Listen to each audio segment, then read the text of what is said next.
What's up everybody, we're back with another video. Now in today's video I want to talk about a fish or a species of fish that I feel like I've been misled about. Mainly because my lack of information, but I would still like to have a bit of a rant perhaps on this fish and explain why it's not everything I thought it would be, despite the fact that I still do really like them. So before we get into today's video, go ahead, leave a like, subscribe, ding that notification bell, and go ahead, follow me on Instagram where you guys can get daily update on what goes on here in the fish room. Again, I know this is not the fish room. Alright, so let's get into today's video.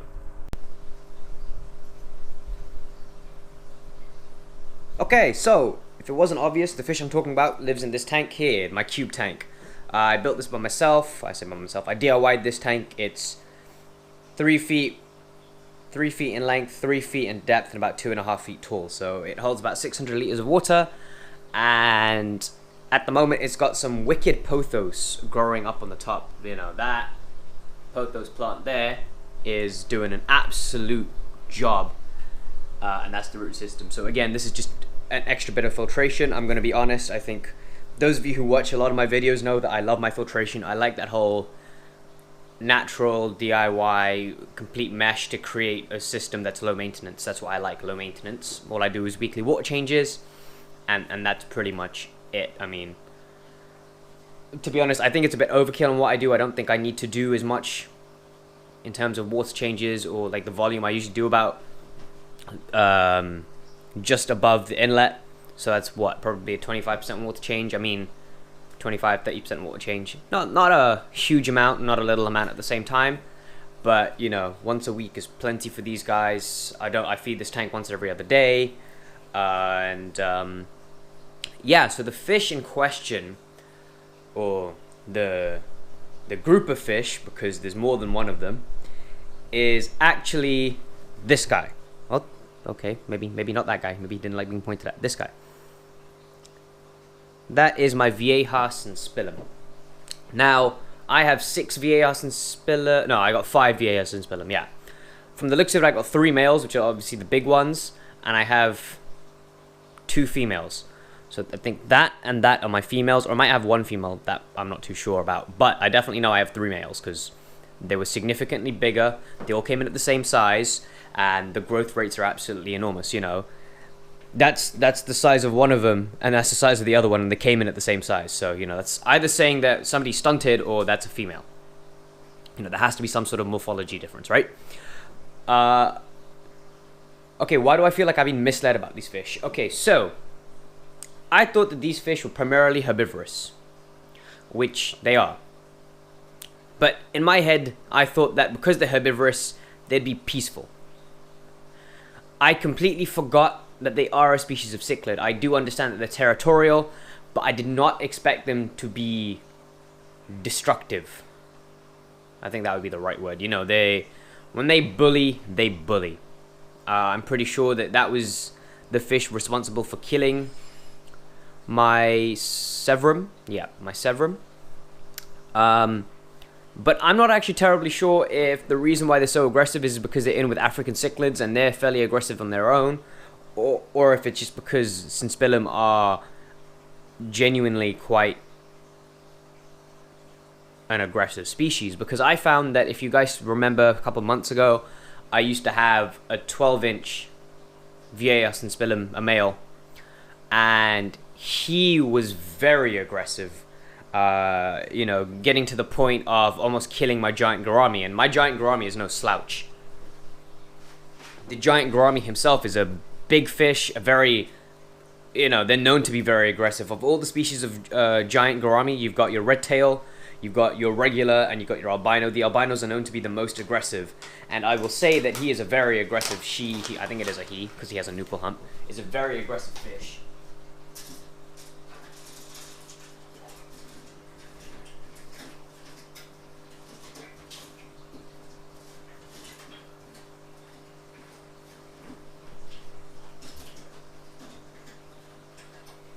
I've already fed this tank today, but just for the purpose of this video, I'm feeding them again. I feel like it helps to keep the aggression down when the lights are on. I feel like they're always more aggressive when the lights are on, which is an apt sort of observation. But yeah, you know, I was just kind of in shock at how aggressive these fish are. I did think they were a lot more docile, and I thought they'd be better in a community tank. Again, I know I'm working with cichlids, so you know, you can only be so optimistic. But you know, I wasn't expecting to be as aggressive as they are. But I was expecting a slight amount of aggression, you know, towards the lower end of the cichlid aggression level as well as expecting. I'd say that these guys are around the medium tier. You know, you're expecting the high tier to be things like your Midas, Red Devils, perhaps Wolf Cichlids. Those would be the fish that I would definitely put at the higher rank of aggression on average. Again, everything is based on averages as well. You know, you can't say that a particularly docile species is not going to be aggressive, and you can't say that a particularly aggressive species isn't going to be docile. It does all depend on the individuality of the fish it's in question. But yeah, so for the most part, they're alright. But, you know, at the same time, I feel like when they see something weak, they do just go after it a lot more than I was expecting. And, you know, you'd expect that from Malawi cichlids, definitely. You would expect them to go and hammer the weak. But I was just not expecting it of these guys. I'm quite impressed with their growth rate. You know, I've had them for just over a year now. And they've grown phenomenally. The female, probably not as much. They're still very small. Oh, jeepers Christ, my heart. My heart.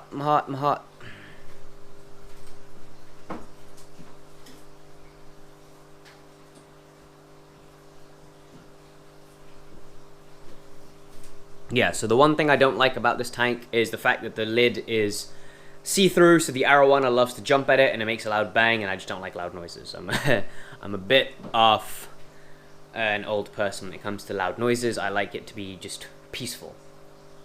So yeah, I was expecting these fish to be a lot more peaceful than they are, and they're not. But, you know, I think I'm just going around around the bend on the same point. It's just I was expecting them to be much more community friendly than they are. You know, if it was just the 6 Vieja in a tank by themselves, I think they'd be completely fine. The aggression would be just the right amount that they're keeping each other in check, but they're not really going out of their way to kill each other. You know, surprisingly enough, I think that the smaller guy over here has better colors than this larger guy. The larger one looks a bit more washed out, whilst the smaller guy at the back just seems to have a bit more of a richer red as opposed to the big guy. The big guy seems to have a pinker sort of hue. But that's what I like about these fish. You know, they're very multicolored, mishmash, have some really beautiful colors on them, and they're not one and the same. They're all unique, they're all different. And yeah, look, when you see the 3 males kind of going about it, the aggression between one another isn't super bad where I have to be concerned. It's actually where they interact with other fish. Now, I'm not worried about my arowana as much. I've seen a few nips taken out of his caudal fin. I'd like to say caudal fin. Is that the top one? I'm not too sure. The top fin, you know, I've seen nips taken out of that. I don't know if it's from the Vieja or if it is from the African cichlids. I would assume it's from the Vieja because the only fish that's actually big enough to challenge him is this male. And this male seems to be dominating the tank pretty well. It's a fantastic display of what cichlids are. Let's put it that way. You know, he keeps everything in check. He's the real boss of this tank. And truth be told, hopefully in the next, you know, 6 to 8 months, I will get an upgrade for these guys. So what the plan moving forward is, just give us a sec. Alright, so the plan moving forward is, and this can only happen if two things happen. So first of all, I need to check the rating for this floor for what the maximum weight it can take is. And depending on that, I'm going to get a bigger tank. So what my plan is to have this stand here moved here essentially. I want to build a stand for this aquarium and slide it over so that it's there. And then that will free up all of this space here. And what I want to do is I'm going to clear this out. I want to move this We need to move that. We need to unlock this garage because it's been bolted shut. And then I can get a really big aquarium to come through. I was going to build one, but I was thinking about it, and I'm probably just going to buy a fiberglass pond. The ones with the viewing panel. And I was thinking of getting the 600-gallon one. It's 10 feet long. Well, you talk about external dimensions. External dimensions, it's 10 feet long, 4 feet wide, 4 feet tall. Yes. Internal dimensions, it's closer to 933, which again is, you know, it's much more space. It's an extra foot long, no, 2 feet longer than this, and then it's double the width. Okay, it's another foot deeper and another foot taller. You know, it's just going to be great for these guys. Most of these guys, if not all of them, I don't know if the pleco can go in. I need to talk to them and ask them, you know, if a pleco can go into a fiberglass pond. But yeah, most of these guys are going to go in. You're going to see this guy going in, Oscar, so Daisy, Edward, Arowana. The larger of the two giraffe-nosed catfish will go in there, and the Midas. These guys will all go in. And then the Vieja are going to move into this aquarium.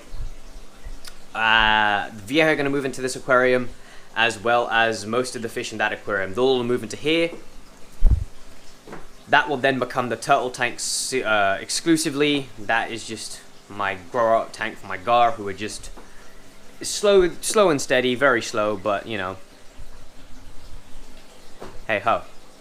So that is the plan moving forward. So hopefully they will then be able to put on some size here. It'll be cichlids. It'll be just a nice colourful tank. It'll be big enough for them. A couple of catfish. These tinfoil barbs, I'm thinking I need to see, because it might be really difficult to get them out. I'm not too sure yet. They're quite hard to catch. So we'll see how it goes with them. But yeah, most definitely is the Vieja will be coming into here once all these big guys move out so that they don't get killed straight away. And yeah, that is my plan moving forward, but that's going to happen in the next 6 to 8 months. Fingers crossed. That literally is, the floor is the limiting factor at this point on the size of aquarium I can get, you know. So when the builder comes, I'm going to ask him and see what he says. So I do apologize, I'm very tired, so I do not sound as enthusiastic. But yeah, you know, I'm still making me videos, and here's a look at these guys, you know, absolutely beautiful. Beautiful, beautiful, beautiful turtle. This guy's fascinating. Look at this. Look at that. Oh, I love his colors. It's beautiful. Anyways, okay, so I hope you guys have enjoyed today's video. I've already overrun it. I hope you guys are keeping safe, and as always, peace out.